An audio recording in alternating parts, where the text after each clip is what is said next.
friends, welcome back. Today we're going to troubleshoot some common sourdough mistakes while I mix and develop a dough right in front of you. I'm also going to give you a pre-warning. It's trash day here and my dog loses her mind over the trash man. So you might hear a lot of barking. If you're new to sourdough and your loaves are coming out dense, you're in the right spot. I'm going to walk you through what to do and how to easily fix it. I'm going to be using my trusty 70-year-old sourdough starter. Her name is Jolene. She always gives me a great rise and great. If you're struggling with creating a new starter, I actually dehydrate mine out and I ship it for $10. If you'd like a little bit of Jolene, the goat means greatest of all times, just drop a comment below and I'll somehow message you. Is there messaging on YouTube? We'll figure it out. So with your new starter, it might not be getting as bubbly and as active as a mature starter. So it's important to give your starter time to grow.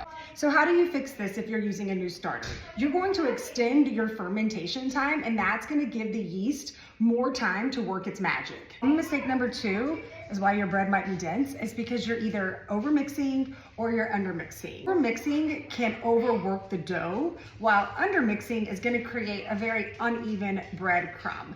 I like to use my hands so that I know that I'm not over mixing my dough. Have over mixed your dough, add a tiny little bit of water in there to help loosen it up. And if it's too wet and sticky, let it sit for 10 minutes because an auto-release can do wonders for your bread. Auto-release is a fancy word for just letting your bread sit. A fun little way to see if your bread is developed is called the window pane test.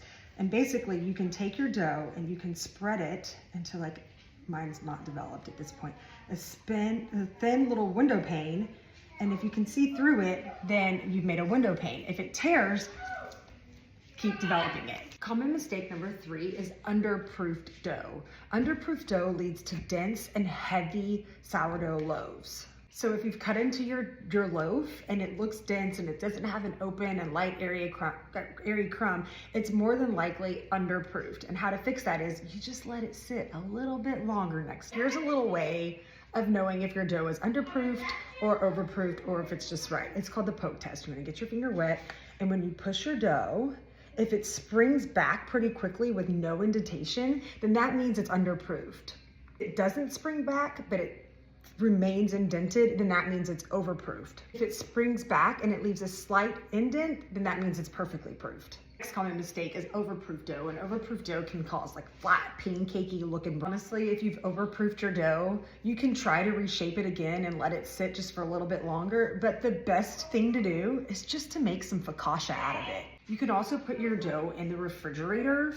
I do a cold proof overnight. It's good for your gut bacteria, whatever. I don't know the science behind sourdough. I don't really care. But when you put your sourdough in the refrigerator for a longer fermentation, it slows the fermentation process down. The next problem is that your dough is probably not shaped properly. Without proper shaping, the dough won't have enough tension and it won't hold its shape in its final proofing. Loose shaped dough won't have the strength to grab the gas, which is gonna leave your dough. Also, if the dough isn't shaped tightly, it's not going to bake evenly.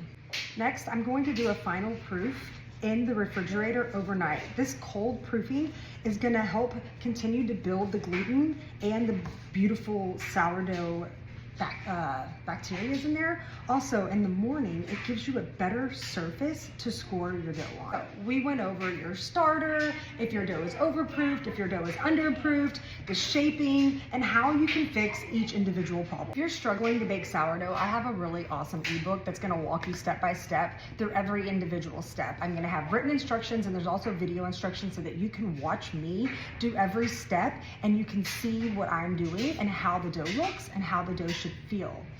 Also, if you really enjoyed this video, I would be so grateful if you liked, subscribed, and shared it with your sourdough baking friends.